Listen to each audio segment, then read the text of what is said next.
اللہ تعالیٰ نے ان کو صفی کہا، بے وقوف کہا، سفہا کہا۔ کن کو؟ جنہوں نے پیغمبر پہ ابھی اعتراض کیا نہیں، ابھی کرنا تھا۔ رب نے ان کو بے وقوف کہا۔ سَيَقُولُ السُّفَهَاءُ مِنَ النَّاسِ، یہ نہیں کہا سَيَقُولُ النَّاسُ مِنَ النَّاسِ، لوگوں میں سے کچھ لوگ کہیں گے، نہیں، لوگوں میں سے کچھ بے وقوف کہیں گے جو حضور پر اعتراض کی زبان کھولتے ہیں۔ اللہ ان لوگوں کو لوگ کہنا بھی گوارا نہیں کرتا، وہ اس قابل بھی نہیں ہے کہ ان کو لوگ کہا جائے، اس لیے کہا سَيَقُولُ السُّفَهَاءُ۔ جو رسول رحمت پہ اعتراض کی زبان کھولنے والے ہیں وہ عقل مند ہو کیسے سکتے ہیں؟ اگر علم کا نور ان کے سینے میں ہوتا تو یہ حضور پر تو 100 جان سے قربان ہو جاتے، اور یہ اعتراض کی زبان کھولے بیٹھے ہیں۔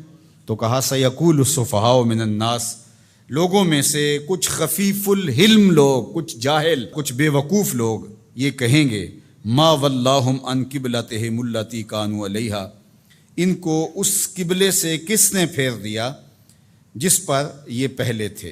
اب یہ اسلام کی تکذیب کرنے کے لیے، اسلام کو جھٹلانے کے لیے، قرآن کی تکذیب کرنے کے لیے، صاحب قرآن کی تکذیب کرنے کے لیے کوئی موقع ہاتھ سے نہیں جانے دیتے تھے۔ تو یہ موقع تھا نا، اس موقع سے فائدہ حاصل کرتے۔ قرآن نے کہا تھا بے وقوف یہ کہیں گے تو یہ نہ کہتے۔ قرآن نے کہا تھا کچھ بے وقوف یہ اعتراض کریں گے، یہ کہتے ہم نہیں کرتے۔ قرآن نے کہا ہے کہ اعتراض کریں گے، لاؤ کون ہیں جنہوں نے اعتراض کیا؟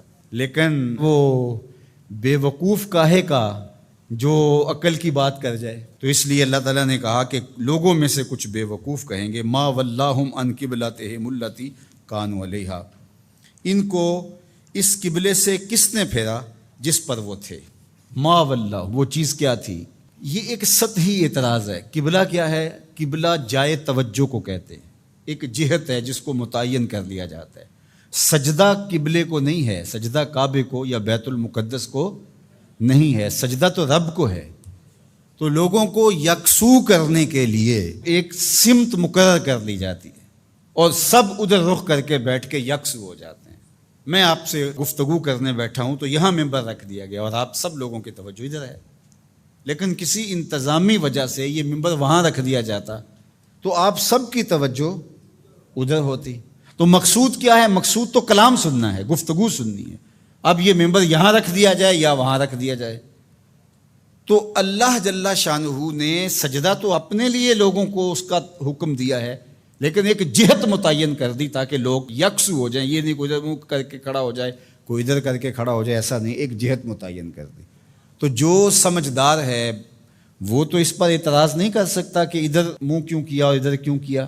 وہ کون کرے گا؟ جو سطحی سوچ کا مالک ہوگا، جو صفی ہوگا، جو بے وقوف ہوگا، وہی اعتراض کرے گا۔ تو انہوں نے کہا کہ ان کو قبلے سے کس نے پھیر دیا؟ کل، اے محبوب فرما دیجئے، للہ المشرق والمغرب، مشرق بھی اللہ کا ہے، مغرب بھی اللہ کا ہے۔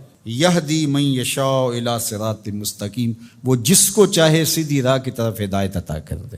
مشرق اور مغرب کا کیا تعلق ہے؟ یہ تو اللہ کے ہیں، مشرق بھی اس کا، مغرب بھی اس کا، پورب پچھم اسی کے ہیں، یہ شرق و غرب اسی کے ہیں، جہاں وہ کہے گا ہمارا سر وہاں جھک جائے گا۔ وَمَا جَعَلْنَا الْقِبْلَةَ الَّتِي كُنْتَ عَلَيْهَا إِلَّا لِنَعْلَمَ مَنْ يَتَّبِعُ الرَّسُولَ مِمَّنْ يَنْقَلِبُ عَلَىٰ عَقِبَيْهِ، اور ہم نے قبلے کے معاملے کو جس پر آپ تھے، یعنی مسجد اقصی، إِلَّا لِنَعْلَمَ، تاکہ ہم آزمائیں، مَنْ يَتَّبِعُ الرَّسُولَ مِمَّنْ يَنْقَلِبُ عَلَىٰ عَقِبَيْهِ، ہم دیکھنا چاہتے تھے کہ رسول کی اتباع کون کرتا ہے، یہ ہم دیکھنا چاہتے تھے۔ اللہ کو تو پتہ تھا بالآخر یہ قبلہ بنا ہے۔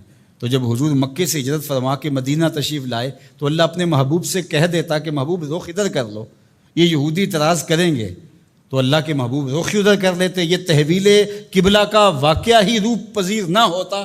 اللہ تعالیٰ فرماتا ہے یہ ہم نے اس لیے کیا کہ ذرا ادھر منہ کر کے کچھ عرصہ نماز پڑھ لیں، پھر دیکھیں رسول کے پیچھے یہ رخ پھیرتے ہیں یا نہیں پھیرتے، یہ قبلے کو مانتے ہیں یا رسول اللہ کو مانتے ہیں۔ یہ ہم دیکھنا چاہتے تھے، یہ ہم پرکھنا چاہتے تھے، یہ ہم آزمائش کرنا چاہتے تھے تمہاری۔ اللہ اکبر۔ اب دیکھو دوہری آزمائش تھی صحابہ کی، بالخصوص جو مہاجرین تھے، وہاں سے ہجرت کر کے مدینۃ المنورہ آئے تو وہاں کعبۃ اللہ سامنے ہوتا تھا نماز پڑھتے ہوئے۔ اب جہاں سے بندہ آیا ہو اس وطن معلوف کے ساتھ ایک الفت کا رشتہ ہوتا ہے، اس لیے اسے وطن معلوف کہتے ہیں۔ اب ان کا دل تو کرتا ہوگا ادھر رخ کریں، لیکن 16-17 ماہ ان کا امتحان لیا گیا ادھر پیٹھ کرو جدھر تمہارا جی چاہ رہا ہے۔ کیونکہ رسول کا رخ ادھر ہے، تمہارا رخ بھی ادھر ہونا چاہیے۔ اللہ اکبر۔ اب جب ادھر دل جمنے لگا اور بندہ مانوس ہو گیا اس قبلے سے، تو اب حکم ہوا نہیں، اب ادھر سے ادھر رخ پھیرو۔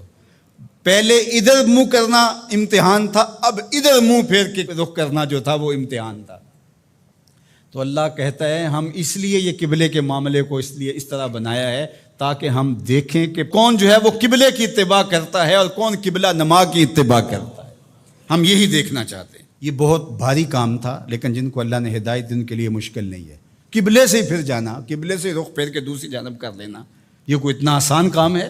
اللہ کہتا ہے یہ بھاری کام تھا، وزنی کام تھا، لیکن جس کو اللہ ہدایت دے اس کے لیے مشکل نہیں ہے۔